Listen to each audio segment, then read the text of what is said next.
I caught my girlfriend with another girl, her absurd reaction. Okay, a little backstory. I'm 22, and my girlfriend, we'll call her Jess, and I have been in a relationship for nearly 18 months. She's very attractive, and in all honesty, I wouldn't say I'm a lost cause, but I'm certainly punching a bit.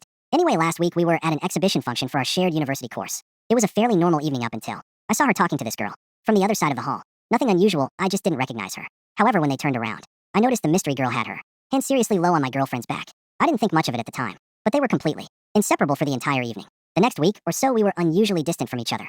I wanted to make sure nothing was wrong before I went away. I was going to Bristol for the weekend, and I didn't want to leave things on bad terms before I left. But she was having none of it, just being really blunt and such. So I left for my parents, who were giving me a lift to Bristol, but when I got there, Mum said the old man was ill and we wouldn't be going. At least not today. So, already angry that she didn't tell me this over the phone, I drove back to ours and I came in the door normally, and that's when I kind of stopped when I heard what sounded like Jess giggling. We live on a ground floor flat, so there is no floorboards to creak.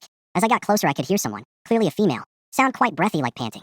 At this point, I thought Jess might have been having some alone time or something, so I was about to make myself known until I looked down and saw a pair of worn pink All-Stars that I knew were not Jess's. At this point, confusion was starting to build, and as I turned the corner, our bedroom door was wide open, and there, something strange happened. Absolutely nothing at all. She just stayed under the covers and didn't move for what felt like the longest time. I just stood there open-mouthed until I finally shook myself into action and started to leave. Next thing I know, she comes flying out of the door into the hallway of the block, wearing just a pair of knickers and a vest, for God's sake, trying to somehow make this out to be my fault. I literally didn't know what to say. She's freaking out, and all I could come up with was, "You're not wearing anything. Get back inside. We'll discuss this later."